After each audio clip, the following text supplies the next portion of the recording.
Good morning. It's good to see you all. If you don't know me, I'm Al, and I was a trustee leader here until a couple of months ago when my term of service was up. So here I am, and it's strange to think it was over a year ago that I was sharing that grace finds beauty in everything. And I'm pleased to report that a year later, grace still finds beauty in everything. But I've got something else to share this morning. This morning, I'm sharing the love. Now, the story of how I got to love is a good starting point because I was on a run, as I usually am, and listening to music on shuffle, and a song came on by a band called James.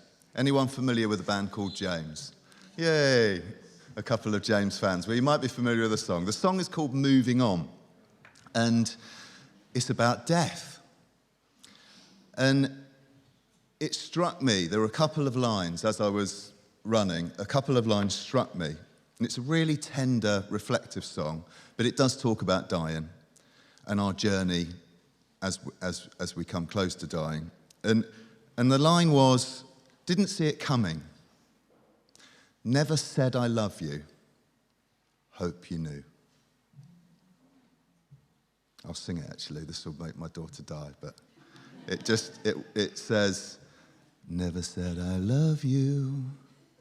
Hope you knew. And that got me thinking. Initially, about how many people I loved and how many actually knew how much I loved them. And then about how we share and show our love. And how this love and feeling loved is such a gift from God. I would go as far as to say that love and to love and feel loved is the most tangible and relatable gift God gives to us. So I'm going to share a lot this morning that you already know. I'm going to talk a lot about the obvious. But I'm doing so because as I was running through this material, I didn't feel that the truth always showed up in my life.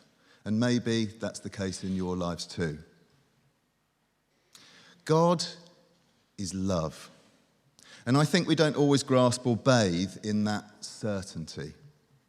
When we show pure love to others, I think we're showing a bit of God.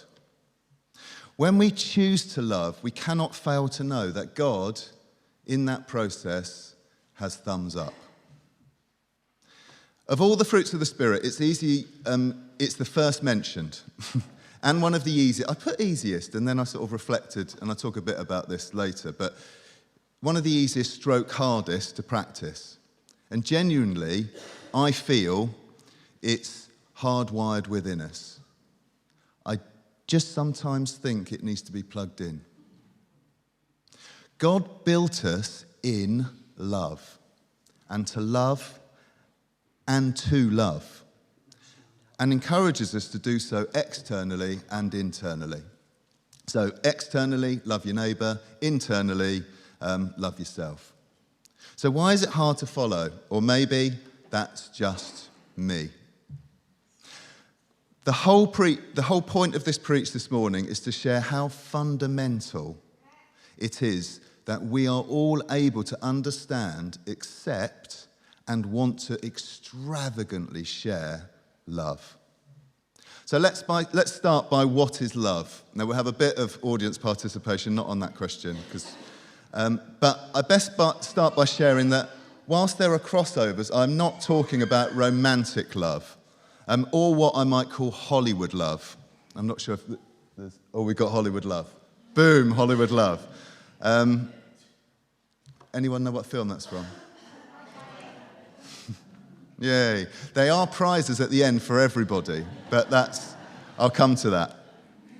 When we think of love, I would have thought that most of us immediately think about the Hollywood version of love within romantic relationship. Another little quiz question. How many songs have been written about romantic love? 100 million songs. 100 million songs have been written about romantic love. And what percentage of songs are written? Oh, it's the answer is no. 67%. Now, that does help to give us some context of where our minds can be when we think about love. Now, it's very important. I'm not talking about that love. This is not the love that I'm encouraging us to adopt between us at all. I think this version of love, whilst romantic love is important and I'm not invalidating it, can get in the way of how we exercise what I'm going to call pure love. There's another name for that love.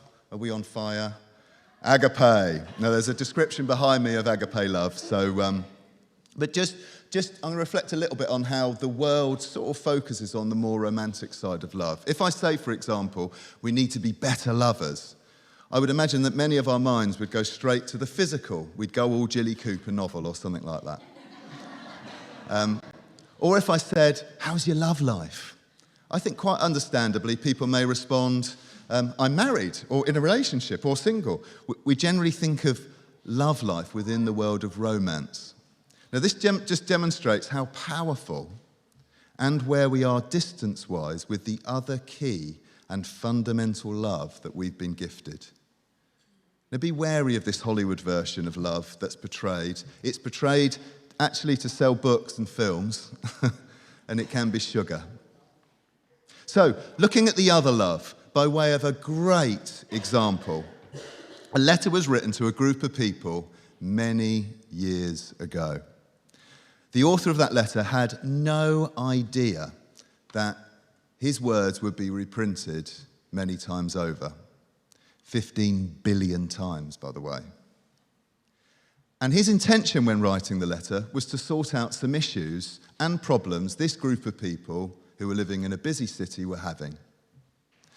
I'm looking at what this person says in the letter about love. Now, you'll be very familiar with the words as they're used at about 95% of weddings or Christian weddings. So let me read it, but first say that this was not written for a wedding or about a wedding. When he was contacted, he was not asked to write something that would be nice to share at a wedding. He was contacted or made aware that a group of people were struggling, having a hard time getting on with each other. There was all sorts of terrible things happening in their community. Sound familiar?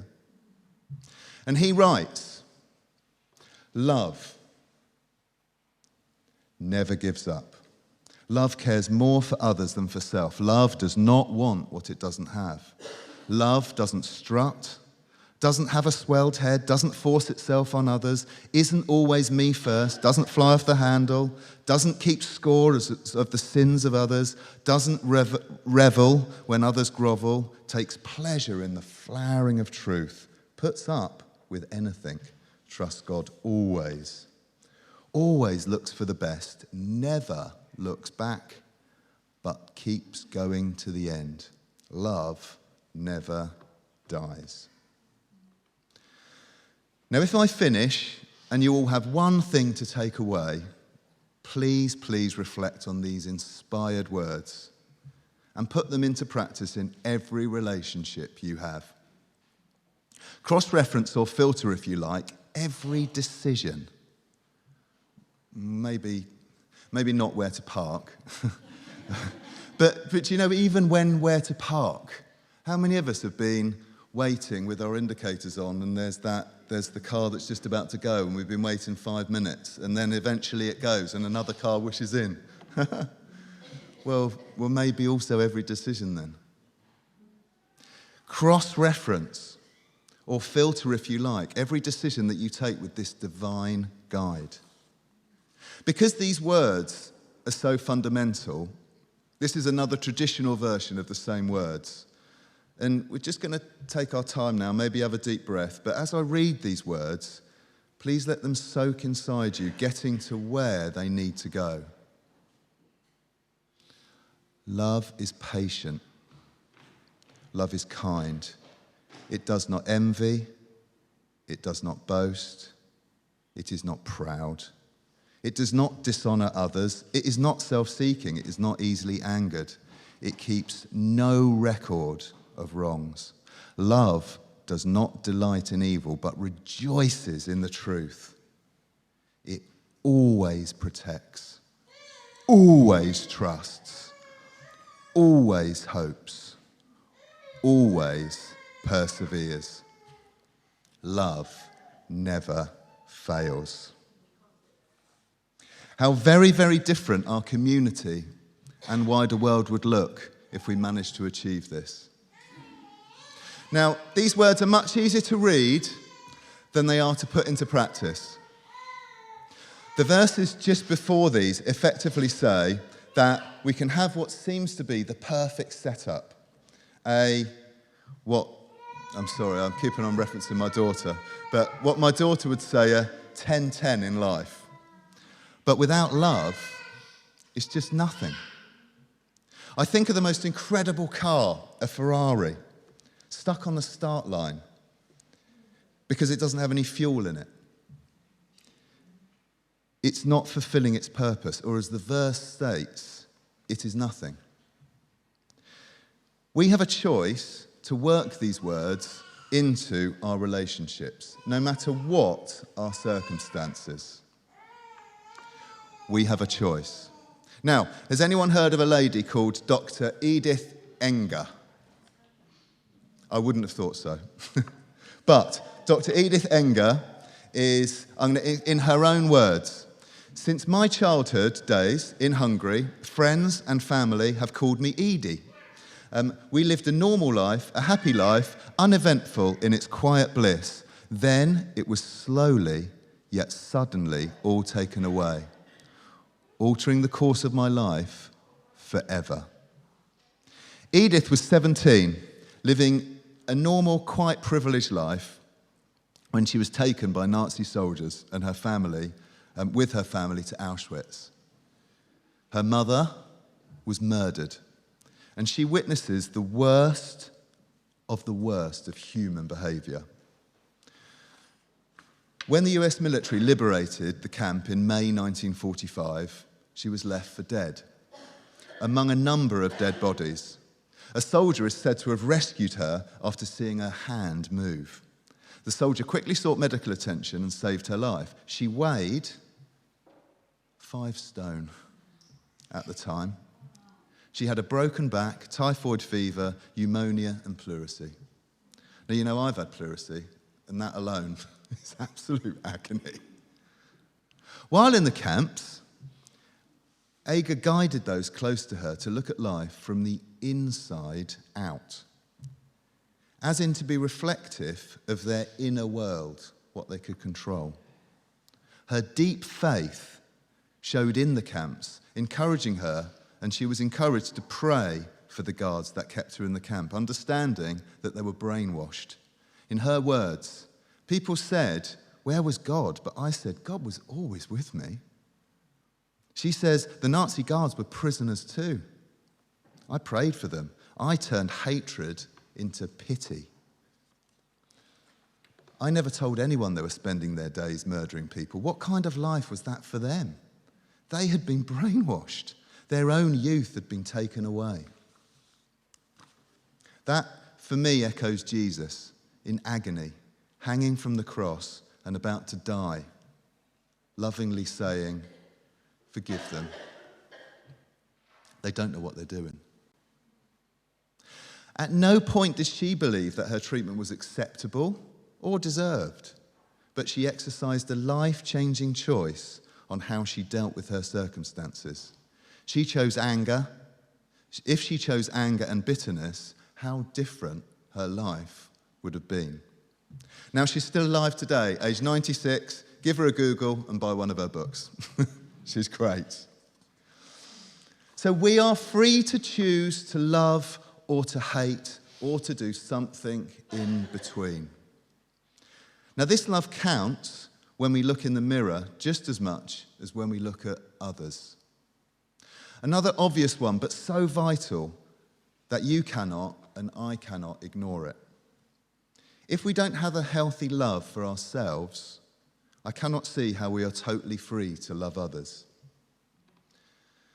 I'm not sure that I'm sure that quite a few of you are aware of the moment when the super religious guy, the rules guy, and likely no emotions-based guy asked Jesus, I'm not sure how he would have said it actually, but maybe, Jesus, Jesus, what's the number one rule?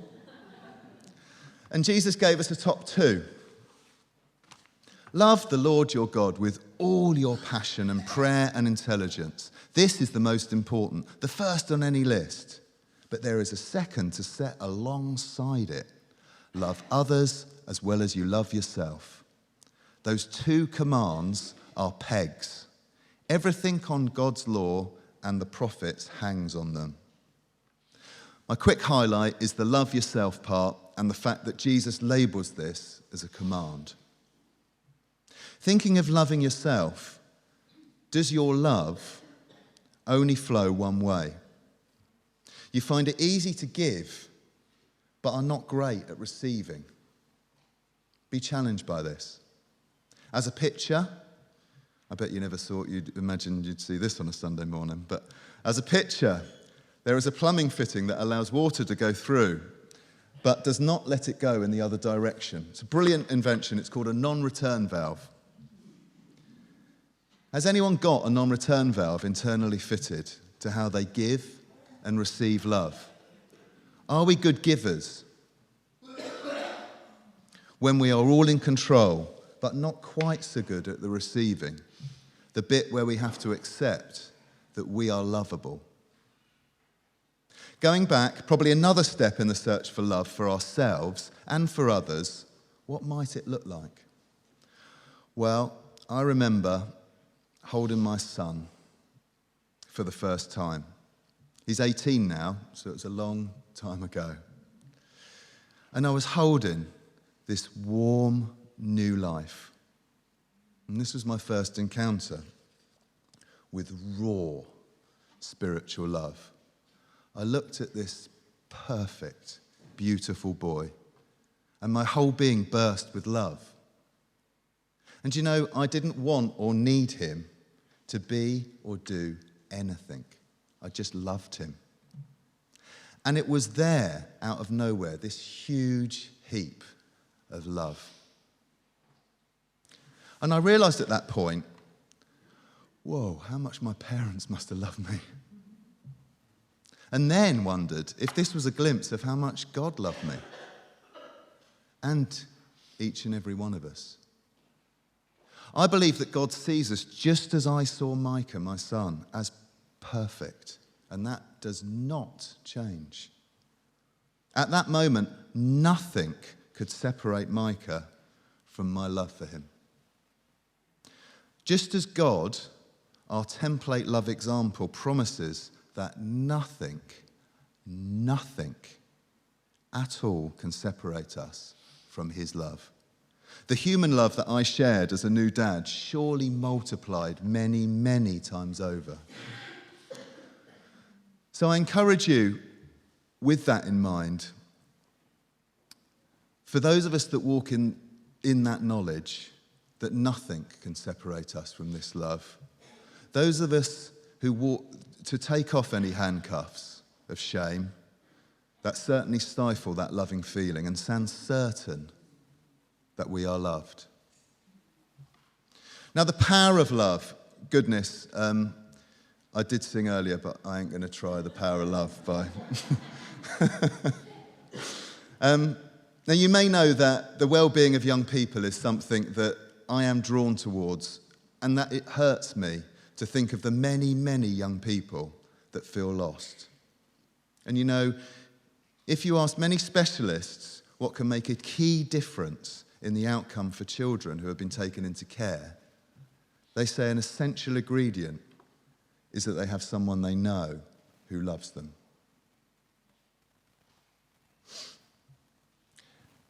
Now, a sensitivity check here. For many, the model of love I'm talking about is nothing at all like the version of love they've witnessed.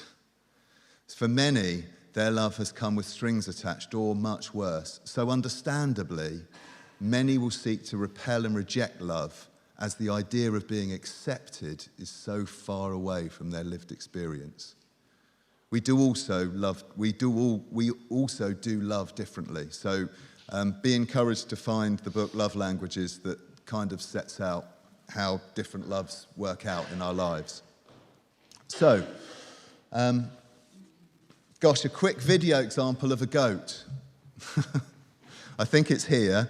Now, this goat, by way of background, this goat has lived a terrible life with no friends, no attachments, and is living a life of duty when she falls upon a group who accept her, who welcome her in, and she is hugged for the first time. And let's have a look at what her response is. Who are the goats in your life that need to know they're loved? Never thought I'd say that in a preach. Just a couple more thoughts before we will take a love moment and we'll close in prayer. Now, taking a line from another song, now this time from a band called Coldplay. Everyone familiar with Coldplay? Maybe, maybe not. Right. So the line is, when you love someone and it goes to waste.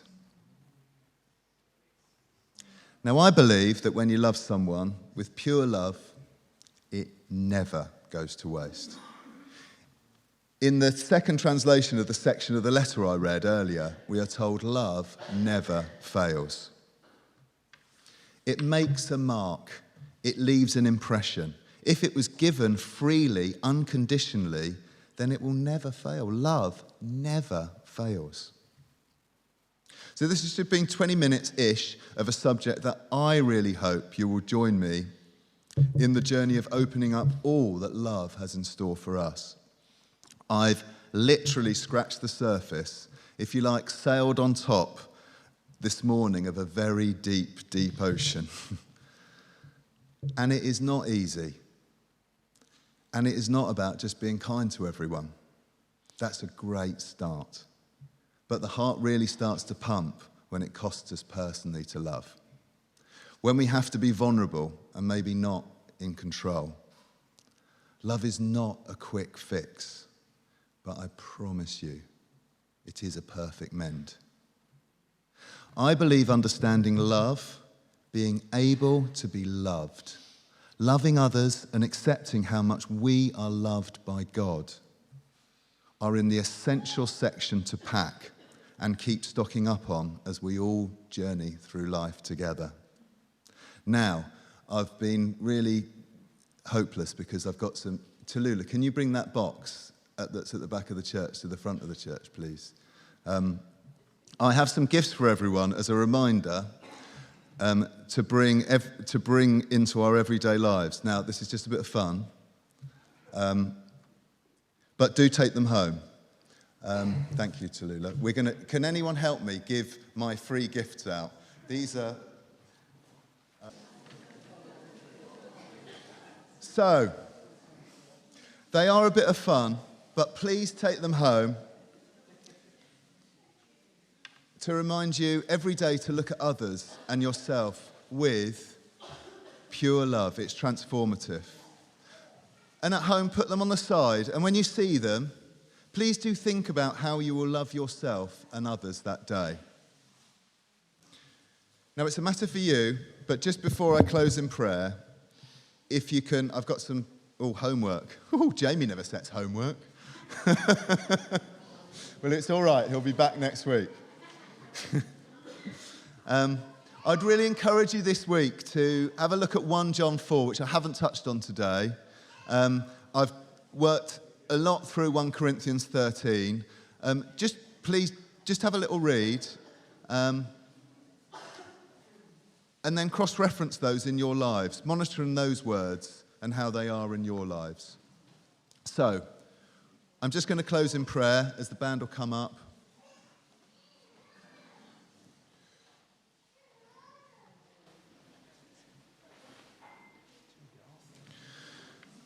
Father God, thank you for your life-changing gift of love.